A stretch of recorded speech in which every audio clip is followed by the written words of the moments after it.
when white opens the game with e4, and black responds in kind with e5. White's most popular, as well as reliable option is the straightforward knight f3, adding pressure against black's center. This move also supports the typical pawn break d4, either directly or after first preparing this with c3 at a favorable moment. A far more radical pawn break takes us back to the romantic era of chess, f4. This ultra-aggressive move is known as the King's Gambit. White immediately confronts black's center, offering the f-pawn with the aim to gain central dominance and build a dangerous kingside attack. f7 is a key target for white, so bishop c4 is a common element. If white is able to remove the f4 pawn from the board, then placing a rook on f1 to add pressure down the f-file is also a thematic idea. Achieving this dream attacking scenario is easier said than done. The risky King's Gambit immediately weakens the e1 to h4 and g1 to a7 diagonals, compromising the long-term safety of white's king. Let's begin our journey with black's most direct response, the King's Gambit accepted with e takes f4. Not only does this move accept the pawn, it also prepares the dangerous queen h4 check, as the f4 pawn discourages white from blocking this check with g3. Knight f3 is the most natural way to respond to this possibility, but we'll briefly mention that white may ignore black's threat and play bishop c4. Known as the Bishop's Gambit, the King's Gambit is considered risky enough, and the Bishop's Gambit variation invites additional danger to white's king. Black has a variety of options that can be explored, including knight c6, considered by some grandmasters and neural network engines as a way to put this entire line under serious doubt. The knight controls the d4 square, and prepares to greet knight f3 with the dynamic g5. World-class Grandmaster Wesley So has responded with d5, returning the sacrificed pawn in order to accelerate development, preparing to meet bishop takes d5 with knight f6. Challenging the center with knight f6 may also be considered. And of course, black may continue with the direct queen h4 check. Since g3 runs into f takes g3, threatening the discovered check g2, as well as revealing the queen's pressure against the e4 pawn. White's king understandably seeks shelter on the newly vacated f1 square. The king is awkwardly placed on f1, but white argues it will not be simple to exploit its position, while also looking forward to gaining a tempo against the queen with knight f3. This position is not without some complications, as bishop c5, threatening checkmate on f2, is well met by d4, taking over the center while gaining a tempo against the bishop. The interested viewer is encouraged to explore the main line starting with d6. This modest-looking move helps support the center and prepares an instructive plan to mobilize the queenside. White may challenge black's queen with the tempo-gaining knight f3. In response, black's queen should still defend the f4 pawn, so queen f6 is one option, and another path is queen h6. This move still supports the f4 pawn while also preparing a future g5 advance. The knight on g8 also appreciates the f6 square remains available for development. In response, white may grab more central space with d4, while also revealing the dark-squared bishop's pressure against f4. When black can reveal an instructive idea, starting with bishop e6, challenging white's light-squared bishop while preparing knight d7 and queenside castling. If white captures the bishop, then black is prepared to play f takes e6, undoubling the f-pawns and helping control the center. d5 does gain a tempo against the bishop, but it also restricts white's active light-squared bishop, while also opening up the long dark-squared diagonal. This may become important if black plays g5, followed by bishop g7. If white supports the light-squared bishop while continuing to develop with queen e2, black may respond with knight d7. Black is ready to castle queenside while preparing a kingside initiative with g5, maintaining a material advantage with promising chances. White will certainly seek practical chances in the complications, but objectively this is not a promising line to justify white's aggressive play. In response to the King's Gambit accepted, white's most popular choice is knight f3, addressing the queen h4 issue while also preparing to support d4.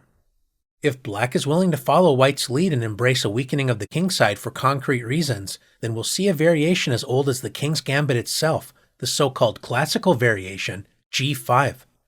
This is a direct way to challenge white's entire opening setup. After capturing the f4 pawn, black reinforces the extra pawn with g5, questioning white's compensation for the sacrificed pawn. g5 also has the concrete threat of advancing to g4, and if white decides to move the threatened knight, queen h4 check becomes quite unpleasant. With this in mind, the desirable d4 is discouraged. The king's gambit has never been accused of being an overly passive opening, and white may choose to ignore black's concrete threat with bishop c4, focusing on rapid development, targeting the weak f7 pawn. This invites black to continue with the concrete g4, attacking the knight, and if white moves the knight to safety, queen h4 check is unpleasant. This means that white started with a pawn sacrifice and now offers an entire piece sacrifice by castling. This dangerous, ultimately dubious variation is known as the Muzio Gambit. White simply castles, inviting black to accept the knight with g takes f3, allowing white to create major piece pressure on the f-file with queen takes f3. White has sacrificed an entire piece but has a dangerous lead in development. Queen takes f4 is threatening to overwhelm black's defenses, so a strong reply is queen f6, protecting the f4 pawn, so an eventual queen takes f4 would lead to an exchange of queens, greatly reducing white's attacking chances. The queen doesn't just defend the f4 pawn, queen d4 check threatens to win the bishop. In response to queen f6, white may spend a tempo on d3, supporting the light-squared bishop while opening up the dark-squared bishop's pressure against f4. Black may decide to play bishop h6, supporting the f4 pawn. A more active way to develop the dark-squared bishop is with bishop c5 check, and a strong reply worth reviewing is knight c6, eyeing the d4 and e5 central squares. Perhaps d3 is the best way for white to proceed, but objective evaluations are usually not the highest priorities for a king's gambit player. In this case, white may offer another pawn with e5, opening up the e-file after queen takes e5. And now that the queen no longer protects f7, white can take an all-or-nothing approach by, you guessed it, sacrificing yet another piece with bishop takes f7 check, trying to expose black's king after king takes f7. Black is currently up 2 pieces, but white offers yet another pawn with d4, opening up the dark-squared bishop to possibly blast open the f-file with bishop takes f4. Although black has happily accepted all of white's offered material, it's time to act more cautiously before accepting any additional gifts from white. Accepting the d4 pawn is an objectively sound, although somewhat risky decision, as it allows some unnecessary complications after queen takes d4 check. White is prepared to deliver the surprising shot, bishop e3. Black cannot capture the bishop, as queen takes e3 takes advantage of the pinned f-pawn. In order to justify this path, black should play the accurate queen g7, preparing to meet queen takes f4 check with knight f6, when black should still objectively enjoy a superior game, assuming the complications are handled properly. Notice that once the knight on g8 enters the game, black can play rook g8, creating dangerous pressure down the g-file. Returning the queen to f6 is also possible, although in this case white can play knight c3, when ideas of harassing black's queen with knight d5 or knight e4 may prove annoying. One thing is certainly clear about this variation: black should not continue to accept offered material with queen takes b2. White's rook on a1 is suddenly hanging, but in spite of this incredible material disadvantage, the power of white's developed forces, coupled with black's insecure king, leads to a winning game for white after queen takes f4 check, unleashing the powerful queen-rook battery on the f-file. In response to queen f4 check, any king move leads to a forced checkmate. If black decides to play knight f6, this is well met by bishop d4, attacking the enemy queen, defending the rook on a1, as well as adding pressure against the pinned knight on f6. If black tries to block the check with queen f6, white has the strong reply queen c4 check, attacking the king while revealing the rook's attack against the pinned queen. Black's position is simply falling apart. Rather than entertaining white's wild desires with queen takes d4 check, black can remain content being up an entire piece with the calm response queen f5, inviting white to exchange queens with queen takes f4 when any fleeting attacking dreams vanish, so white would simply be down a piece without sufficient compensation. If white continues with bishop takes f4, we can see the value in black's queen deciding to move to f5, as the slumbering kingside suddenly wakes up with knight f6, adding another shield for black's king on the f-file when ideas such as bishop g7 and rook e8 completing development emphasizes white's lack of compensation for the sacrificed material. When confronted with g5, white's main response is h4. It may seem strange, which is especially a relative term in the King's Gambit, for white to encourage black to play g4. This disruptive pawn thrust occupies the h4 square, so after the g-pawn advances, white does not have to worry about queen h4 check when the knight moves to safety. The timing of h4 is important because if white waited one more move, black could have developed the dark-squared bishop to g7, protecting the rook on h8, so black could respond to h4 with h6, securing the extra pawn. By immediately striking with h4, h6 is not a possibility, as white can simply play h takes g5, revealing the rook's pressure against the pinned pawn on h6. Capturing the h4 pawn is not a good decision, as white can take over the center with d4, when white will soon collect the f and h pawns with an excellent position. As is typical in these sharp g5 lines, black must confront white's play energetically, in this case advancing the g-pawn forward, confronting white's knight, but removing the defense of black's extra f4 pawn. If white plays knight g5, known as the Allgaier Gambit, just like the Muzio Gambit, this is quite dangerous, but with accurate play black should emerge with the better game. This aggressive knight lunge does not provide any safe escape squares, so if black wants to challenge the soundness of this approach, then h6 is a concrete solution, encouraging white to play the forced, but ultimately dubious knight takes f7. White should not be able to achieve full compensation for this sacrifice, but precise play and careful analysis will be needed to demonstrate this in practice. If black does not want to spend the time preparing for these complications, then knight f6, as well as striking in the center with d5, are both more than adequate replies to this less common continuation. Rather than committing to a speculative sacrifice with knight g5, white's more reliable, as well as popular continuation is knight e5. Known as the Kerit Gambit, white centralizes the knight while adding pressure against the weak f7 and g4 pawns. We reach an important crossroads. Black should avoid attacking the h4 pawn with bishop e7, as white can simply ignore the threat and play the powerful bishop c4, vacating the f1 square for white's king, while intensifying the pressure against black's kingside. If black wants to shift gears and steer the game toward calmer waters, d6 is a solid choice, allowing white to regain material in order to focus on solid development, a line the interested viewer is encouraged to explore. On the other hand, if black wants to continue with aggressive, uncompromising play, then we may see the mainline response, knight f6, focusing on development that not only supports the g4 pawn, but more importantly, adds pressure against white's center. Knight takes g4 is well met by knight takes e4.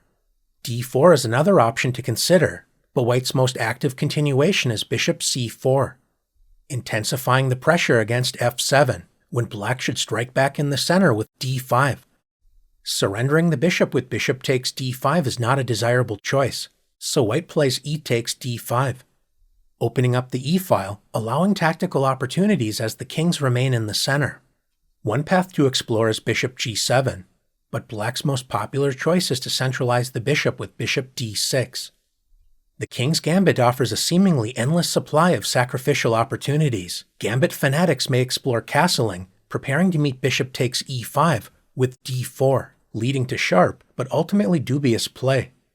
A simpler and more reliable path is to support the knight with d4, fighting for the center while revealing the dark-squared bishop's pressure against the f4 pawn. It's not out of the question to castle, returning the f4 pawn. But if black wants to continue to sharpen the play, then we'll see the main response, knight h5, defending the f4 pawn while eyeing the weak g3 square.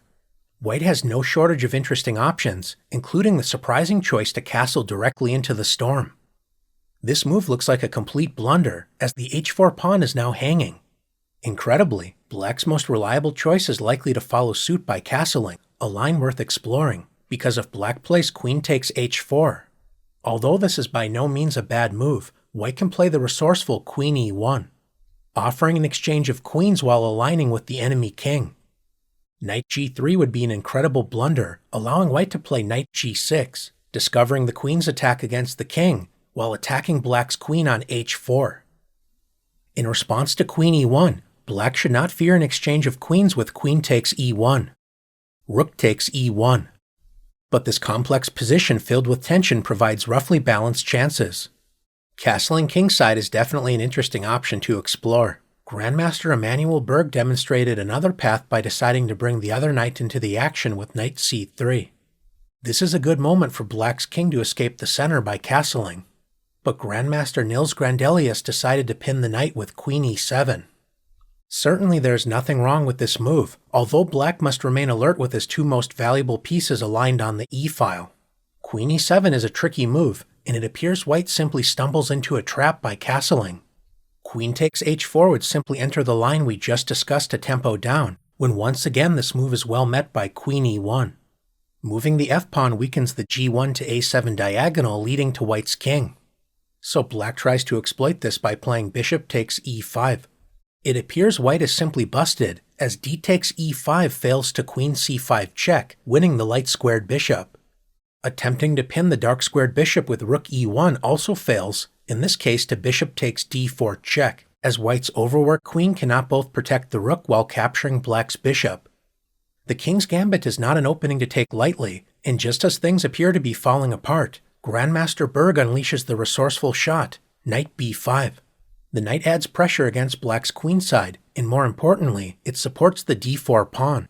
This means that if black plays a6 immediately, white can reply with rook e1, since bishop takes d4 falls to knight takes d4. Throughout the video we have discussed black often having good chances to emerge from the complications with favorable positions. Although this is often the case, we must not forget that we are able to calmly explore these positions outside the heat of battle. The king's gambit is a rare opening, not without some justification, but facing this ultra-aggressive opening as black can be a psychological struggle. White is usually better prepared and has more experience, and in this position, a player of Grandmaster Grandelius' strength is unable to solve his opening problems. Moving the dark-squared bishop to safety would run into rook e1, attacking the pinned queen. Black should be able to look to the future with optimism after castling the king to relative safety. This does return the material after d takes e5, preparing to evict white's knight with a6, when black should enjoy reasonable chances in this complicated position. Instead of castling, black decided to return the piece with knight d7, leading to the forced sequence d takes e5, regaining the piece while opening up the g1 to a7 diagonal, which black attempts to exploit with queen c5 check, creating a double attack against white's king and unprotected light-squared bishop. So white can respond with queen d4. Black's position is suddenly critical. The only way to stay afloat is by trading queens with queen takes d4 check, knight takes d4. After the exchange of queens, black is able to capture white's e5 pawn, while also attacking the light-squared bishop. Pinning the knight with rook e1 is well met by f6, so Grandmaster Berg played the disruptive bishop b5 check. White enjoys a lead in development and is prepared to open the f-file with bishop takes f4, regaining material with an active position. From this advantageous situation, Grandmaster Berg was able to outplay his opponent and secured the win by grinding out a rook and pawn ending, not always the type of ending we'd expect from the king's gambit. g5 is certainly a sharp and exciting way to confront the king's gambit, but committing to these concrete complications are not for everyone, especially putting in the work to prepare against an opening they may rarely see in practice. These players may also find interesting ways to challenge the king's gambit, including knight f6, known as the shallop defense. The main point is to prepare to strike in the center with d5, and if white decides to confront the knight with e5, this is well met by knight h5, protecting the f4 pawn, when black will seek counterplay with d6 or d5, depending on the circumstances. Former world champion Bobby Fischer once famously claimed that d6 was a refutation to the king's gambit, and although this is by no means a bust to the king's gambit, Bobby's argument is that g5 becomes stronger once knight e5 is no longer a resource. If black would prefer a relatively low maintenance, solid response against the king's gambit, black can strike in the center immediately with d5. Instead of trying to refute the king's gambit by holding on to the f4 pawn, black simply focuses on achieving a comfortable position with straightforward development. White responds to the central strike with e takes d5. Rather than exposing the queen with queen takes d5, black may patiently develop and increase the pressure against this weak pawn with knight f6, preparing to capture on d5 with the knight. If white tries to hold on to the pawn with c4, not only does this restrict white's light-squared bishop, black has the strong response c6, inviting d takes c6, when black's other knight enters the action with knight takes c6, enjoying great central control with an active position. The disruptive bishop b5 check is worth exploring, when black can respond with c6, preparing the same idea we just discussed with interesting play. In one high-level encounter, Grandmaster Hikaru Nakamura supported the center and activated his light-squared bishop with bishop c4. When his opponent, Grandmaster Michael Adams, continued with knight takes d5, Hikaru decided to castle his king. Bishop e7, preparing to castle, is one way to continue, but Grandmaster Adams decided to play bishop e6. Black will likely play bishop e7 followed by kingside castling, but bishop e6 is a flexible choice. Since the light-squared bishop x-rays its counterpart on c4, white must be careful not to play the automatic d4. Grabbing central space and opening up the dark-squared bishop's pressure against f4 is a desirable idea. In this particular case, however, this is a mistake, as black can exploit the weakened e3 square with knight e3, forking the queen and rook and joining the light-squared bishop in attacking the unprotected bishop on c4.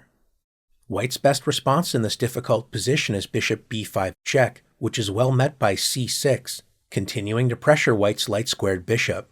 A serious mistake would be bishop takes e3, when black can play the powerful bishop takes c4, attacking white's rook on f1 while the dark-squared bishop continues to hang, so white is losing material.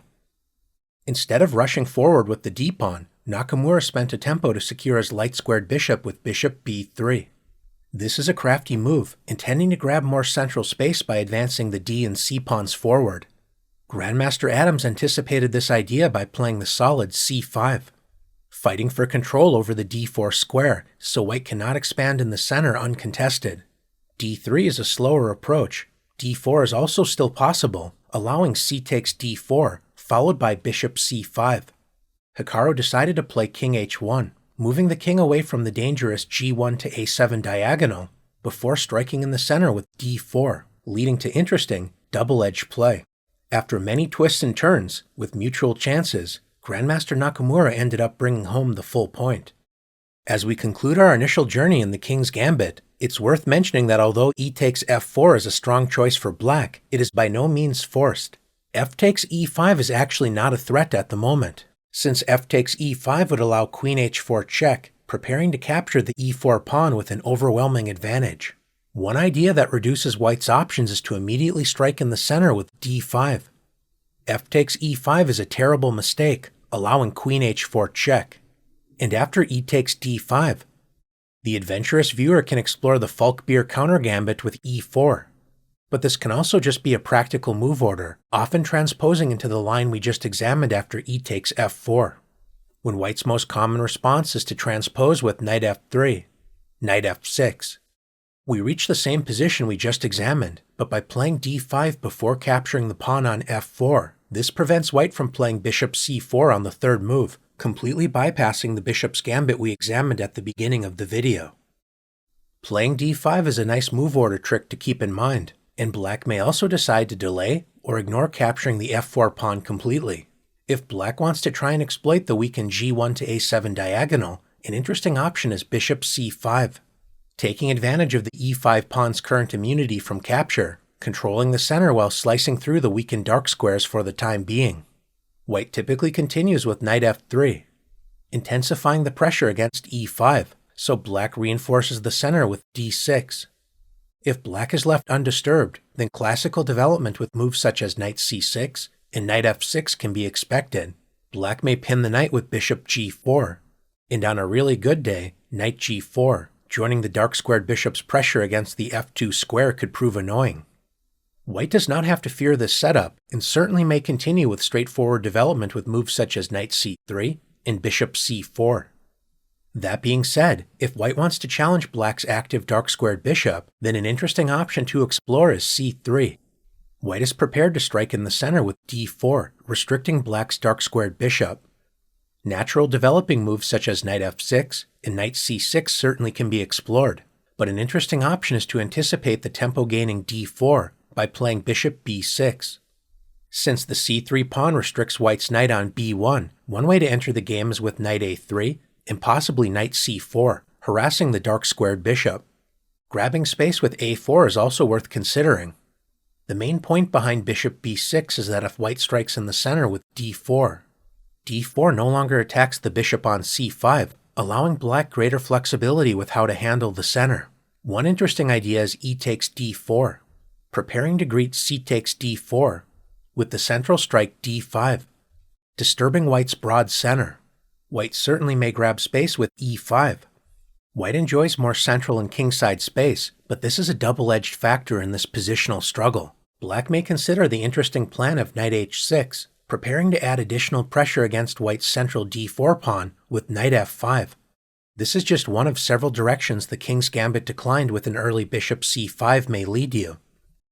The king's gambit takes us back to the romantic era of chess, when sacrificing material at all costs to seize the initiative and hunt down the enemy king was the golden path to pursue. Defensive technique has greatly improved since the 19th century, but the king's gambit's dynamic, ultra-aggressive style may still find a place in 21st century chess. There are several avenues for black to explore that not only equalize, but may also put the king's gambit itself under serious pressure. Try as black may, a refutation to this risky gambit has proven elusive. When one avenue appears closed, another ingenious path is often discovered, allowing the king's gambit to live another day. Although many modern grandmasters feel it's too much work to justify the incredible risk inherent in the king's gambit, we still see grandmasters experiment with this opening from time to time, including world champion Magnus Carlsen. If your next opponent is unlikely to be a grandmaster, the king's gambit can be a deadly weapon to face, especially if black lacks experience and proper preparation. Thanks for exploring this romantic opening, and best of luck the next time the king's gambit makes an appearance in your game, right here on chess.com.